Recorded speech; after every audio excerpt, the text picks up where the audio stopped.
Do you like solving riddles or puzzles? If you were given a riddle that you just could not solve, no matter how hard or how long you tried, who would you ask to help you? Hello everyone, I'm Kathleen Pelly. Welcome to Journey with Story. Today's tale is an old story from a country called Persia, which we now call Iran. And the rulers of those countries were called sultans. And so this is a story about a sultan, a man who loved solving riddles. But when he's given one that he cannot solve, he has to call upon help from some other people. Let's take a journey with the tale of 3 dolls. The Sultan of Persia was a clever man, well-read, and there was nothing he loved more than solving problems, puzzles, and riddles. One day he received a parcel. He did not know who had sent it, but he opened it up and found a box inside. He opened the lid, and inside he saw 3 most beautifully carved wooden dolls. He picked them up one by one and admired the craftsmanship. Then he noticed a note inside the box as well, which read, "Tell these 3 dolls apart." Ah, a challenge, thought the Sultan, how to tell these 3 dolls apart. He picked up the first doll and examined it. The features of the face were beautifully carved, the clothes of silk so brightly patterned. He picked up the second. It was identical, even the grain of the wood, and with the third doll it was the same again. "These 3 dolls are identical," he said.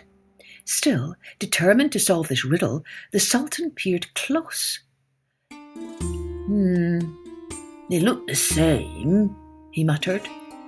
"But perhaps they will not smell the same." He sniffed each doll in turn, but each time it was the same scent, sandalwood. The Sultan murmured. "Perhaps there is something about the way they are made that makes them different."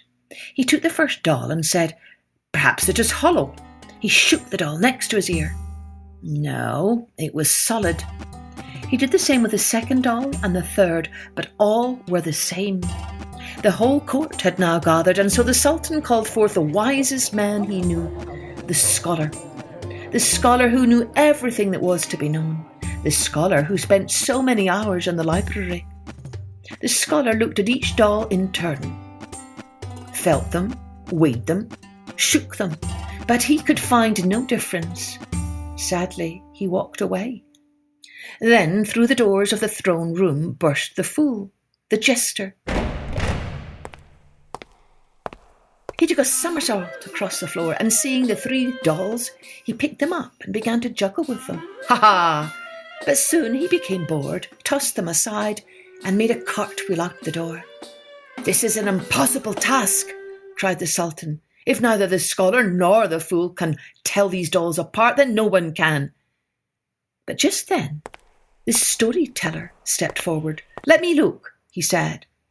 The storyteller picked up the first doll and examined it carefully, and then suddenly reached forward and plucked a straight hair from the Sultan's beard, which he placed into the ear of the first doll. It went further and further into the head of the doll until it disappeared completely.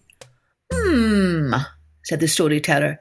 "This doll is like the scholar. Everything he hears goes in and stays inside." Now the storyteller reached forward and plucked a second hair from the Sultan's beard, which he placed into the ear of the second doll.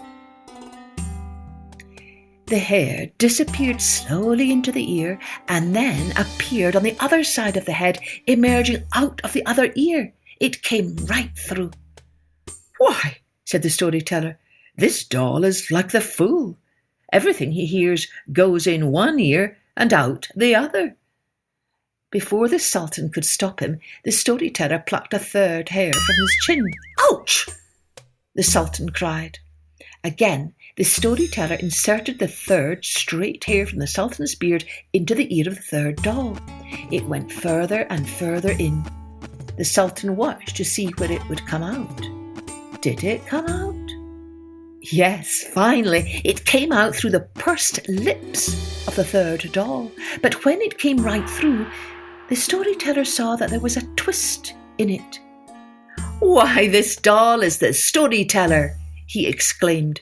"What he hears goes in, and then it gets retold with a small twist. For every storyteller changes the story just a little to make it his own."